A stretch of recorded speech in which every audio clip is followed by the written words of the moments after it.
Hello viewers, how are you? Welcome to my channel Physics with Rams. So today we are going to discuss about pseudo force. So before going to start this topic, my humble request to everyone is please watch my previous videos based on this laws of motion, so that you will be very familiar with the concepts as well as you can gain more knowledge regarding this concept. So let's start this video. Come to the case, in order to represent this pseudo force, we have to represent a frame of reference.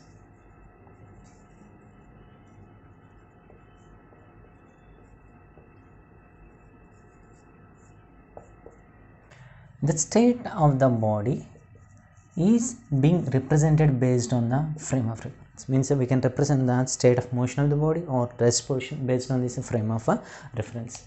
So here, as we consider this frame of reference, it is being classified into two types. First one is inertial frame of reference. Inertial frame of reference, and second one is a non-inertial frame of reference. Non-inertial frame of reference. So come to the case of this inertial frame of reference. In this case, velocity remains constant. So here, as the velocity remains constant, acceleration in this case is equals to 0. Acceleration in this case is equals to 0. So here we had represented that in the case of inertial frame of reference, velocity is constant. Means if a body is moving with constant velocity, acceleration of the body is equals to 0. Then here we can apply Newton's laws of motion to that body.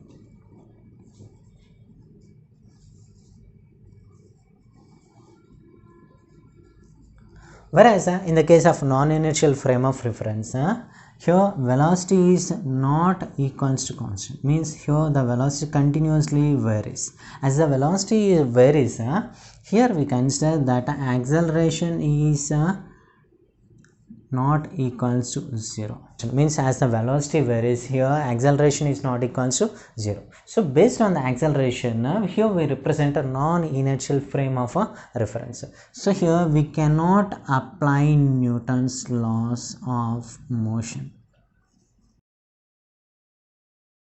Means here we cannot apply this Newton's laws of motion, whereas in the case of inertial frame of reference, we can apply Newton's laws of motion. So let's give an example. Here, as you consider the earth, we know that earth is rotating with constant velocity, as well as it revolves around the sun with constant velocity. So here we can apply Newton's laws in the case of earth. Newton's laws in the case of earth. Whereas if we consider a passenger or a person standing in a lift, whereas if we consider this pendulum and it is going to oscillate within this lift. Suppose if we consider that the lift is moving in the upward direction, then in this case, here as the body is accelerating in the upward direction,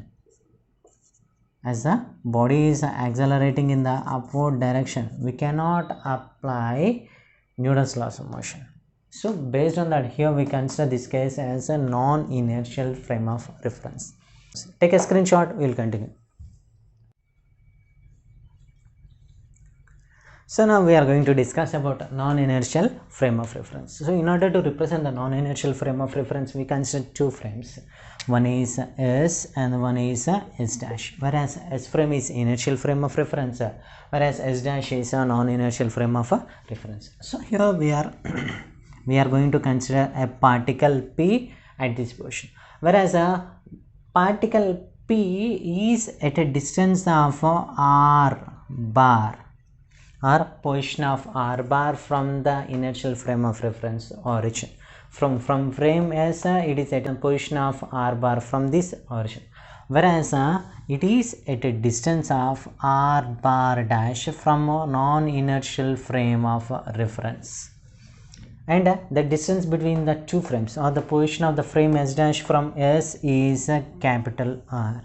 Now based on this, frames, now we have to represent the non-inertial frame of reference. So for this, here the distance of the particle P from non-inertial frame is r dash, whereas r bar dash is equals to r bar minus capital R bar.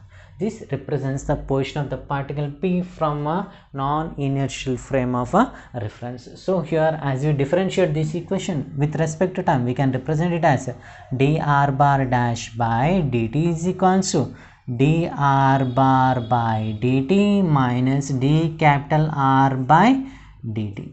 So here we know that rate of change of position is nothing but velocity. So let's differentiate this equation once again.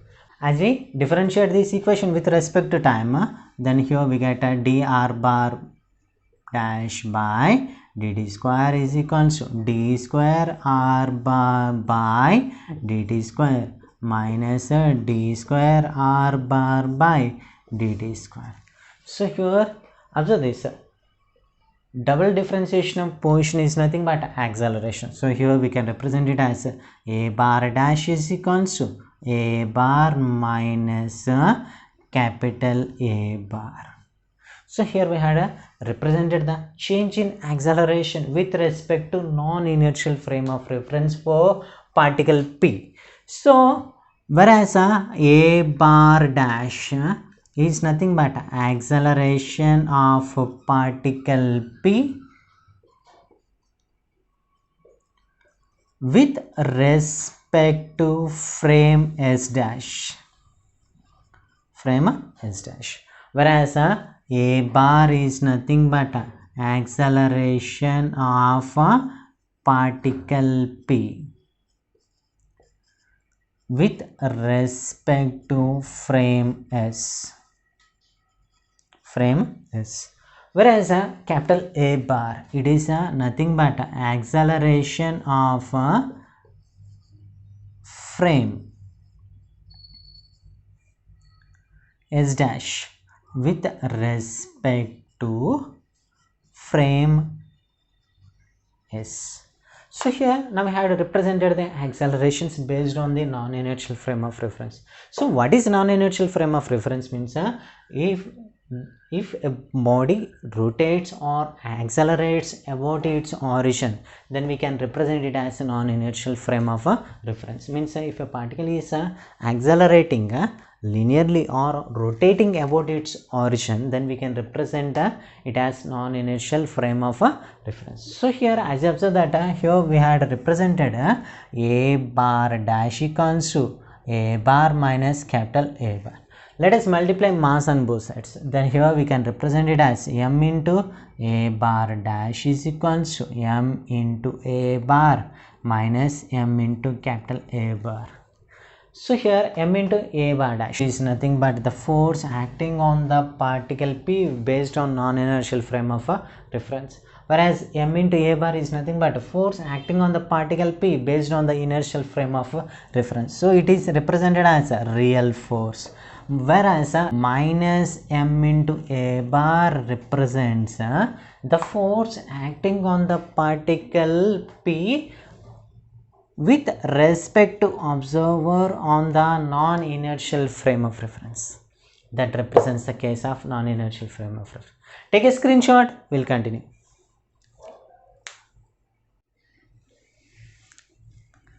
Let us see an example regarding this non-inertial frame of a reference. For this, we consider a railway track. On this railway track, we have 3 passengers. Observe that A, B and C. Whereas here the passenger A is at a rest position. This person is at a rest position. Whereas this passenger or this person is moving with a constant velocity. Whereas this person is moving with acceleration. Means the velocity of this person is not constant. So here the body, that train moves with acceleration. So here, as these 3 persons observe a block on the railway track at rest position. So here as you observe that the weight is acting in the downward direction. Based on this weight, normal reaction acts in the upward direction. So here when we consider these persons A and B, with respect to this person who is at rest, the block is at rest position itself, and the forces acting on the block are nothing but N is equals to mg. N equals to mg. Why? Because this person A is at a rest position. So here, as you observe, this person who is moving with constant velocity, with respect to this person B also, the forces acting on this block are N equals to mg. N equals to mg. Because the block is at rest position. Whereas, as you observe the person C, since the person is moving in this direction with a particular acceleration, here he experiences a force which is acting on the block in the opposite direction. Means he observes that a particular force is acting in the opposite direction other than weight and normal reaction. Since this person C is moving in the forward direction with the acceleration A, so here the force which is experienced by the person C is nothing but a pseudo force. Pseudo force is nothing but imaginary force acts on the body. So example for pseudo force is nothing but centrifugal force. Centrifugal force acting on the body. Take a screenshot. We'll continue.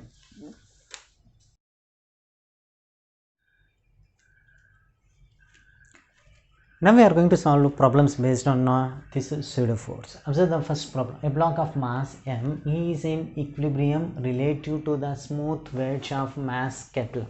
Whereas mass of the block is small m, whereas mass of the wedge is capital M, and it is in equilibrium with respect to wedge, which is passed by a horizontal force F. A horizontal force of acting F is acting on this wedge. Find pseudo force acting on small m. So now here we have to represent the pseudo force acting on this block small m.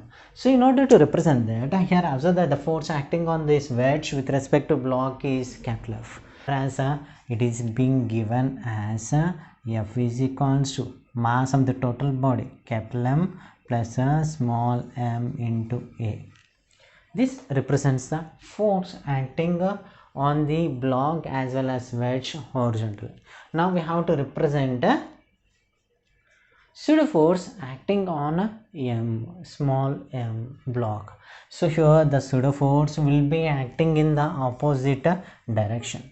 So since the pseudo force is acting in the opposite direction, then here we can represent it as F equals to mass of the block m into acceleration in opposite direction.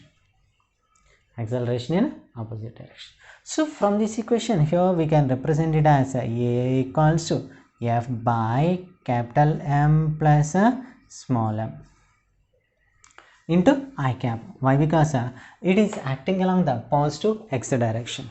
So here based on this acceleration, if we substitute this value in this equation, here we have F is equals to nothing but pseudo force is equals to small m into real force by capital M plus a small m into I cap. So this is the pseudo force acting on the block small m. Now we have to represent a pseudo force acting on capital M, nothing but wedge, as viewed by the observer sitting on the wedge. So now we have to represent the pseudo force acting on this wedge with respect to the observer sitting on the wedge. So here the pseudo force acting on this wedge is given as m into capital A bar, where A bar equals to F by capital M plus a small m. So here if we substitute, here we have capital M into F bar by capital M plus a small m into I cap. So this represents the pseudo force acting on the wedge. Now the third point is equal and opposite, nothing but action reaction pairs explained. So here we had represented that pseudo force is acting on the wedge as well as a block which are in equilibrium. Means since it is an imaginary force, we don't have action and reaction pairs. Take a screenshot, we will continue.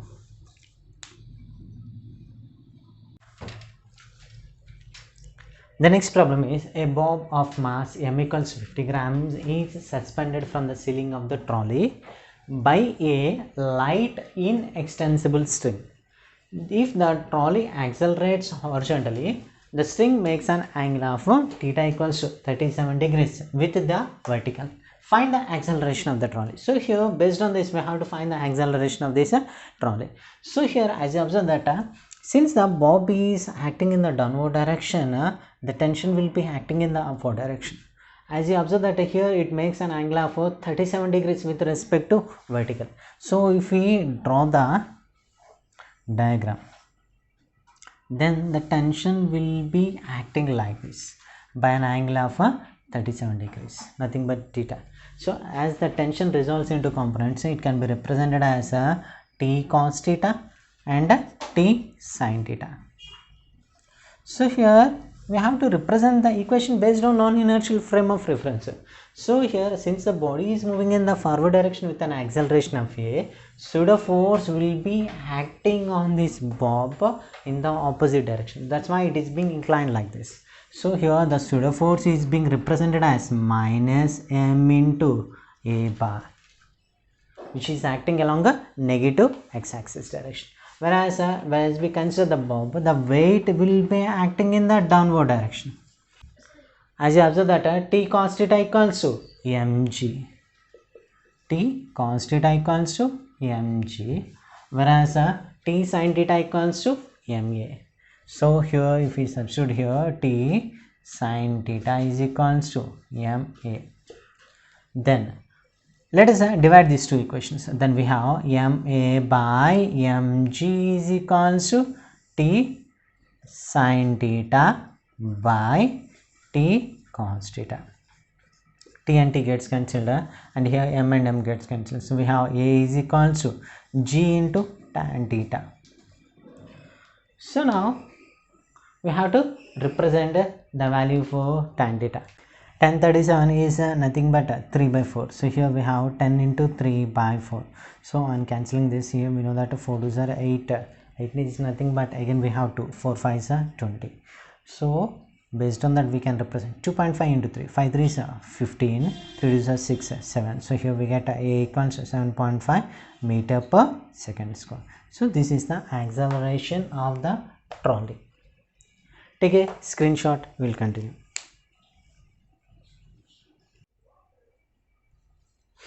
Observe the next problem. If the pulley is massless and moves with an upward acceleration a0, find the acceleration of m1 and m2 with respect to elevator. So here we have to represent the acceleration of the blocks m1 and m2 with respect to this elevator. Observe that this elevator is moving in the upward direction with an acceleration of a0. So for this mass now we represent pseudo force in the downward direction. So let us consider the block m1. So as we consider block m1, the weight acts in the downward direction m1g, and it is being balanced by tension T. Whereas a pseudo force will be acting in the downward direction and it is represented as m1 into a0. And observe that this block is moving in the upward direction with an acceleration a. So from this, the common equation can be represented as T minus m1g minus m1 into a0 equals to m1 into a. From this, here we can represent T is equals to m1g plus m1 into a0 plus m1a. Consider it as equation 1. Now consider the block m2. Observe that this block is moving in the downward direction with an acceleration of a, whereas weight is acting in the downward direction and it is represented as m2g. Whereas the pseudo force acting on this block is m2 into a0, and it is being balanced by tension T. From this, the common equation can be represented as m2g plus m2 into a0 minus T is equals to m2 into a. Let us substitute this equation 1 in this equation. So in the place of T, we can substitute all these values. As you substitute here, we have m2g plus m2 into a0 minus m1g minus m1 into a naught minus m1 into a is equals to m suffix 2 into a. We have to bring this m suffix 1 into a towards this side, and as you observe that m2 into g and m1 into g, so here we can take g as common, then we can represent it as m suffix 2 minus m suffix 1 into g. Observe this equation, m suffix 2 into a naught, and here we have m suffix 1 into a naught. We can take a naught as common, then we can represent it as m suffix 2 minus m suffix 1 into a naught. So as we bring this towards this side, it converts into positive. So from this we can represent it as m suffix 1 plus m suffix 2 into a. So as you observe that here we can take m suffix 2 minus m suffix 1 as common, then the equation can be represented as m suffix 2 minus m suffix 1 into g plus a is equals to m suffix 1 plus m suffix 2 into a, where a is equals to m suffix 2 minus m suffix 1 into g plus a naught by m1 plus m2. So this represents the acceleration of the elevator with respect to m1 and m2. Take a screenshot.